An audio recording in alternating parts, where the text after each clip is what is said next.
All right. Thankfully, there's only one match left, Brian. And apparently, this was supposed to be a big deal. Chris Jericho and Lance Archer against Jon Moxley and Tanahashi. And that's supposed to be Moxley and Tanahashi is obviously the matchup that's going to take place to determine the interim AEW champion.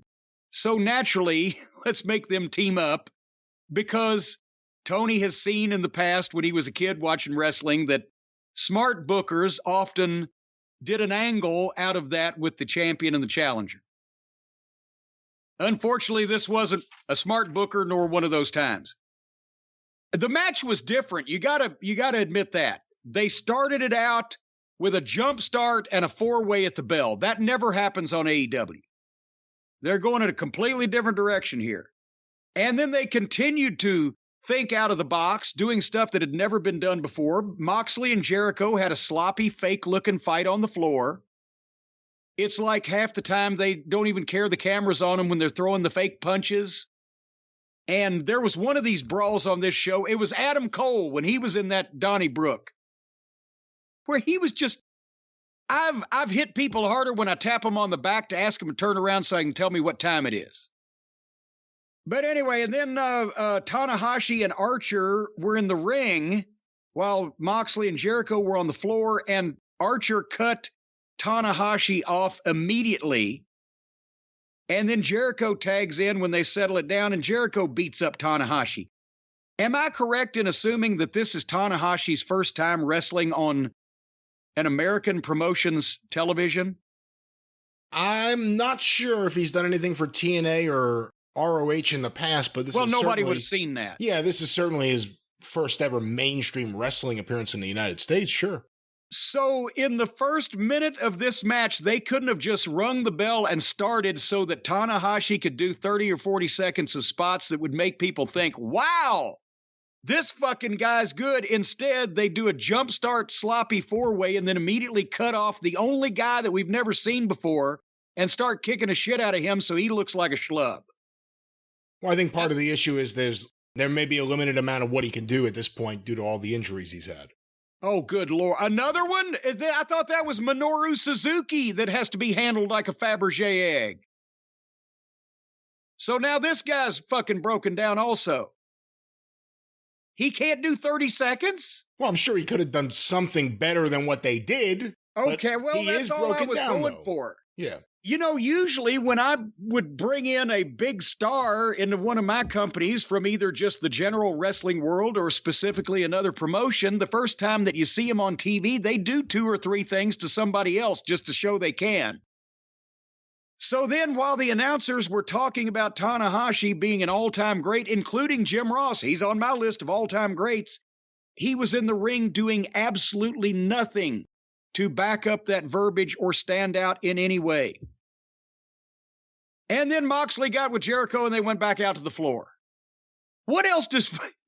You know what they ought to do? They ought to get one of those shock collars like they have the dogs, the hidden underground electric fence where it's dug underneath the ground and the invisible fence, and then the dog wears the collar and tries to go over the barrier. It shocks them enough that they go back inside. They ought to put one of those on Moxley and put him inside the ring and make him stay there. So Jericho... You know, that's not a bad idea because my favorite Moxley match, surprisingly, was the one with him and Omega, the exploding ring match. Even though there was no explosion, just those two fighting and wrestling over in the ring. Having to stay in the ring was actually the best match I've ever seen him in. Did you see Jericho try to do the old Fabulous Kangaroos boomerang where he would try to boomerang Moxley's throat under the bottom rope? And Jericho didn't know how to give it, and Moxley didn't know how to take it. Both their legs collapsed. Jericho bent his knees, and fucking Moxley spread his legs out so his legs weren't even in front of Jericho's, and it just was... And they went to a break, and they come back, and finally Tanahashi gets the tag for a blah comeback. Seriously, he came in and punched one of the baby faces like a time or two. The guy never even, or one of the heels rather, the guy never went down, and then he started shooting him off and going into ducks and reversals. If you're a baby face and you get a hot tag that anybody cares about, and you come in and your baby face starts or your heel starts reversing you and going into spots before you bump them 2 or 3 times, you've shat your comeback. He did a senton on Jericho, got a 2 count. Did you see Jericho go for the double arm? He had a double arm grip like he was going to either suplex or pedigree the fucking guy, Tanahashi. And he gives Tanahashi the office on his back, a blatant Iggy. Like that. 2 times on with both hands on his back, and Tanahashi reverses it. This guy, Mox and Archer went to the floor. And Jericho and Tanahashi laid in the ring, and then a sloppy 1-2 exchange. Not one Japanese wrestler can throw a punch. Tanahashi goes for the crossbody off the top. Jericho wanted to roll through, but he caught him and dropped to his ass and then did a shitty roll through and got the walls of Jericho and held it forever because he was looking around. Apparently Moxley forgot. And then finally Moxley comes back in and hits an RKO on him to take him out of it. And then nothing happened. And that is when I wrote, and I'm going to ask you this question, Brian. And I also bring this up to anybody out there that watched this television program or watches AEW on a regular basis and likes the Japanese wrestlers. Can you explain to me why that every time one of these guys debuts on AEW television, they look like shit? They don't do anything. They don't make an impact. They don't make a statement. They don't blow anybody away. Keith Lee, in his first job match on their TV, remember the one that he actually did right? He got over more than any of these supposed world's greatest wrestlers, Okada and Tanahashi and Heckel and the rest of them. They don't even look as good as the guys on the AEW roster. They dress like bums. They got no physiques. If they can work in some spectacular fashion, you don't see it. They're in multiple man matches. They're doing shit that looks bleh. Do they just not care? And they're just jacking off on Tony's dime? Or, shockingly enough, could it be that they're not really all that good?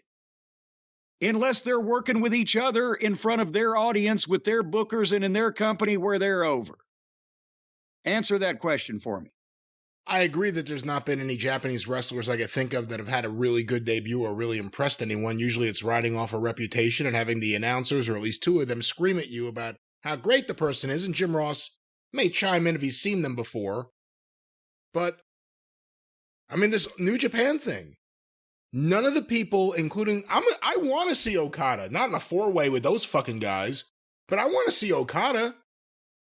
He came out in the Daniel Bryan, or the Bryan Danielson special, the white t-shirt, just looking like he's there. He seemed like another guy. Tanahashi, very special wrestler, just seemed like another guy. I think every one of these guys they've thrown on the show in the last few weeks has seemed like another guy. It would have been a lot more effective if, let's say, you had Okada and you used him alone on TV for several weeks, several months, built him up so that people would want to see him, because the whole pay-per-view is built around the idea that everyone already knows everybody. I know you can't fly Okada in from fucking Tokyo Airport every week, but Tony could. Well, I mean, and then would Okada want to do that? And I'm sure he's got commitments at home, but it doesn't even have to be several weeks. If you're going to introduce supposedly the best wrestler from, or 2 or 3 of the best wrestlers from any other promotion, whether it be New Japan or Ring of Honor or any other invading, competing rival promotion, all you need to remember is the first time people see them, they need to win and they need to look good. Because elsewise you brought an unknown person in that doesn't stand out of a pack, looks like everybody else, and you're not even predisposed to like them as much as you like the regular wrestlers on the roster, because you at least know who they are. And if you've heard about the guy, but you haven't seen him, then you want to see 30 to 90 seconds at least of what makes him so spectacular. And or a 5 or 6 minute match where he looks good and wins decisively. This is just it. So it went on. The match wasn't over. I just wondered at that point why all these guys that are supposed to be so great don't show it. And it's not just the booking. If the guy's going to come in and have a fucking match, he can work out, if he's able to do something, he could work out a fucking 45-second spot with somebody where he looks good, but he didn't. If you're on national television in a brand new country and you get a chance to blow the people away and you come way far away from doing that, I'd say it's because you can't, not because you didn't want to. But anyway, simultaneous cold tags to Moxley and Archer. Moxley dropped Archer and tagged Tanahashi back in, and he gave Archer a stiff frog splash, which was the best thing that he did the entire match. And then, goddamn, if you wanted to laugh at something stupid and ridiculous, okay, this television program and specifically this close would do it. But something to make you want to spend $50 on a pay-per-view? Come on. Moxley and Tanahashi start having a stare down in the middle of the ring, and they stare at each other for about 30 seconds.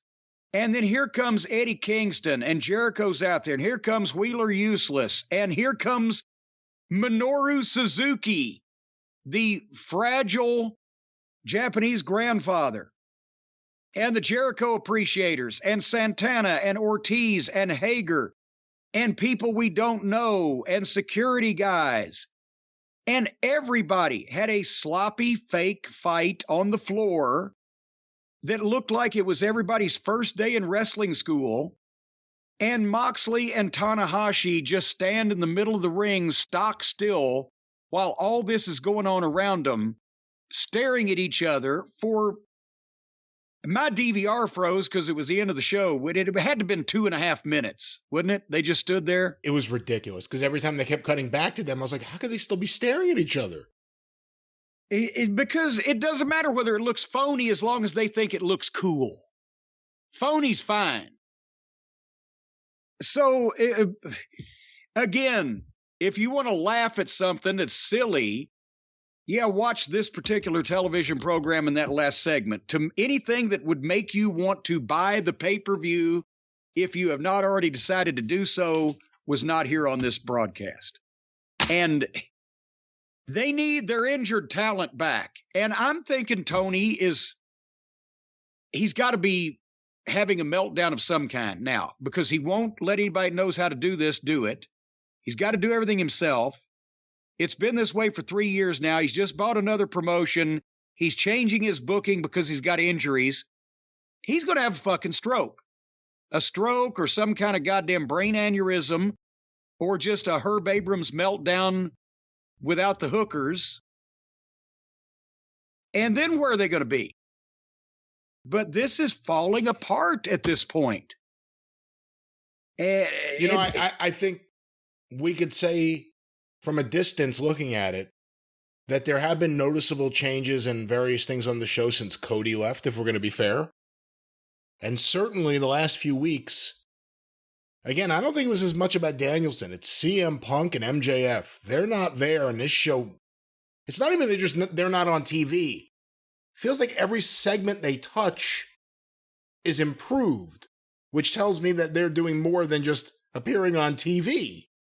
And that's needed right now, because the people Tony's listening to, Jericho, the Bucks, Moxley, the New Japan people, look at the show the last 3 weeks. The show's been terrible, and the ratings went down significantly. Remember when All Japan and New Japan, between the two of them, and this was over a period of 30 years, from the late 50s to the late 80s. All Japan and New Japan imported the absolute best talent in America and put them all together on their rosters at a time when you couldn't see the best talent in America all together on a roster.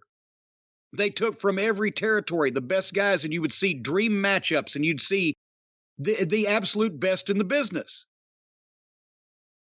Every American working in a Japanese promotion now is an American that wasn't good enough to get a job in America. Because with the contracts now, they can't use WWE guys.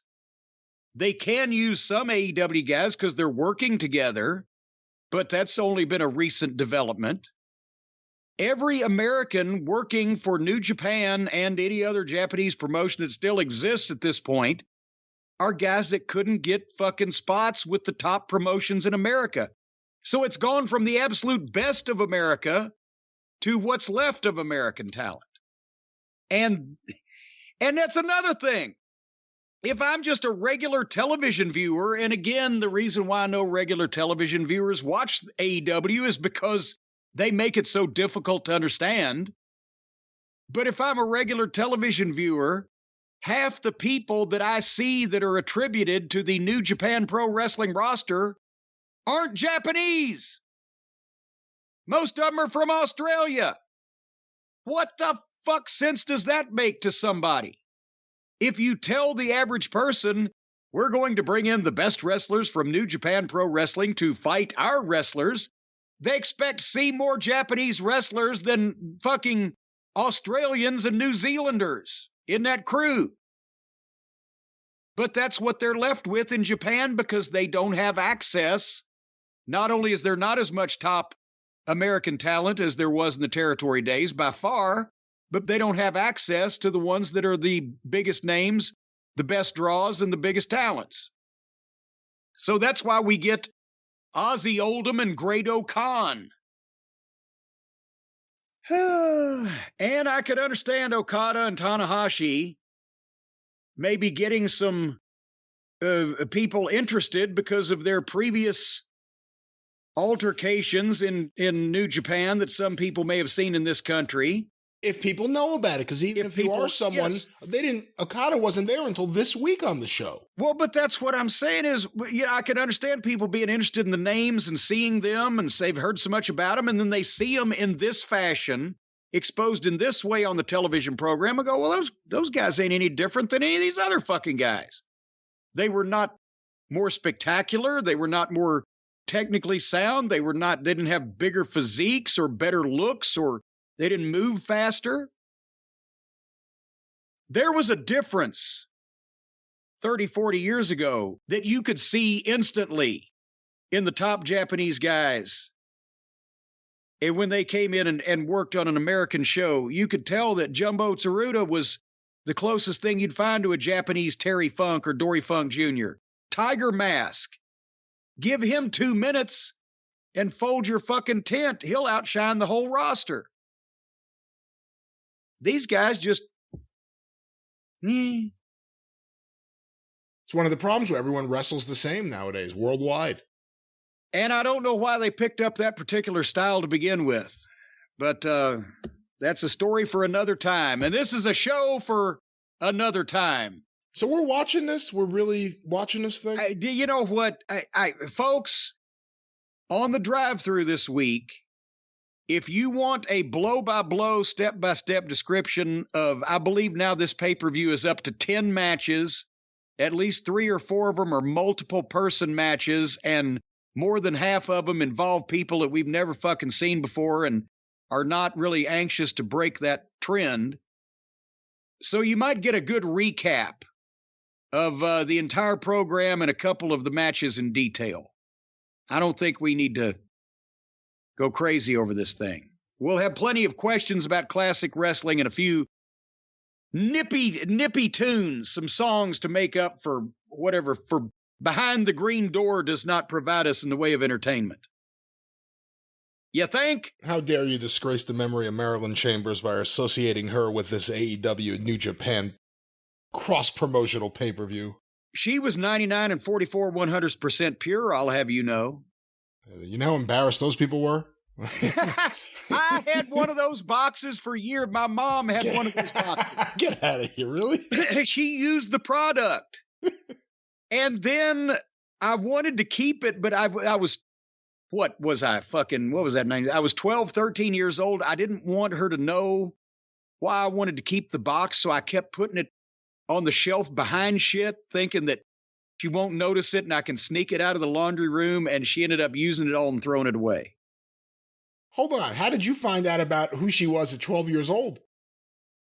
That was when the movie came out. I understand you were 12 years old. Yes. You weren't going to porno theaters. I'm doing a lot of reading. Porno it was reading? in the newspaper. AVN? Magazines. Paul Fishbein? No, he wasn't around then. No, that was actually not, I don't think they put it on the front page of the New York Times, but yes, when Marilyn Chambers and Behind the Green Door, it was just a couple months after Deep Throat. That was the tag team of porn movies in the mainstream media was Deep Throat and Behind the Green Door. And The Devil and Miss Jones.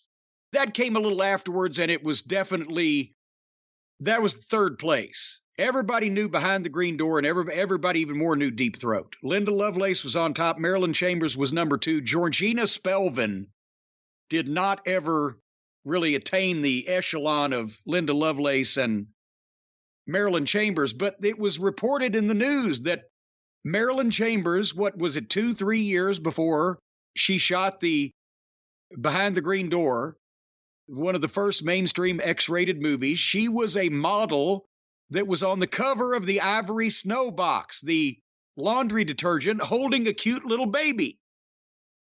Very, very close to the lips that later on in Behind the Green Door would be attached to all sorts of different bodily orifices. And that box became valuable for a while. Which box? You know that thing about Marilyn Chambers? She wanted to get in the wrestling business at one point. And they asked me what I thought about it. I said, well, I haven't seen her wrestle, but I have seen her box. All right. Well, next week on the show, we will be reviewing Cafe Flesh and the opening of Misty Beethoven. So stay tuned for that. Whatever happened to Vanessa Del Rio? Could we find her and get an interview? Tashin, who puts out these incredible and at times expensive, but beautiful art books. I have a massive collection of them. I don't know if I'm going to have this one, though. They just put out a deluxe Vanessa Del Rio book set. Well, there you go. And a coffee table book filled with the filthiest fucking photos you've ever seen. Does it have little legs that fold out on the coffee table book to make it a coffee table? All right. That's a good idea.